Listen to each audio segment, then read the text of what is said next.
interview on All Monsters first, just because it will be like the quieter area. That's good.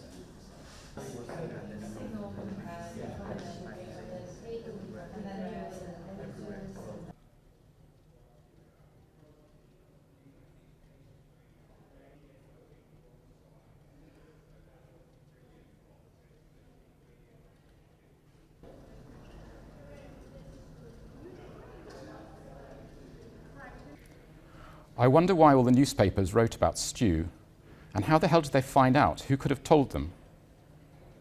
I haven't seen Astrid since the day we arrived. I've thought of going to see her, but I would be so awkward, and probably the others would come as well, and it would be even worse.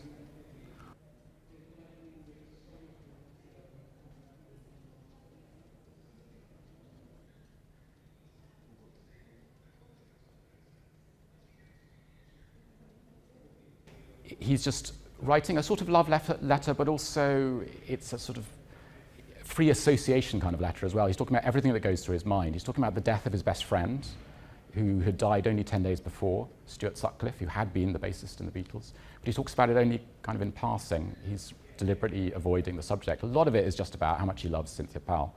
And that's really great because their marriage didn't end well. It didn't last terribly long. Obviously, she was replaced by Yoko Ono, but at this point she is the most important person in his life.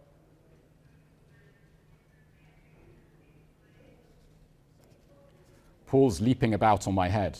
He's in a bunk on top of me and he's snoring. I can hardly get in a position to write, it's so cramped below stairs, Captain. Shut up, McCartney, grunt, grunt.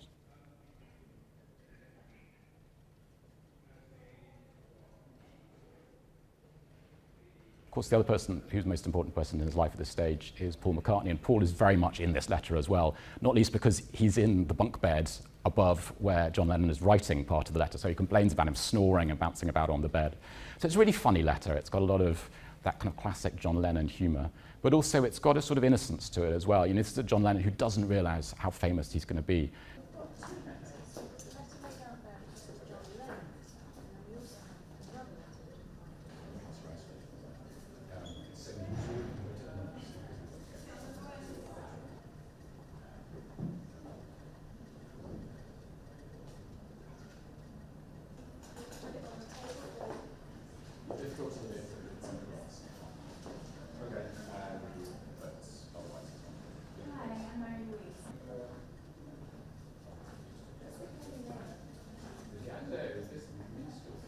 One collector who's passionate about autograph letters talks about them as a type of time travel, because you've got a physical artifact that takes you back to a specific moment in time. And of course, in the days of electronic communication now, you don't have that. You don't have that physical artifact. So I think people are even more strongly drawn to these pieces of paper where you get Einstein or Nelson or John Lennon in a specific moment in their life. It almost puts you looking over their shoulder at the desk when they write the letter, or in this case, the bunk bed. I think he was in Wales, gets out of his coach. He's wearing full naval uniform. He's got his thing going round and round, and his arm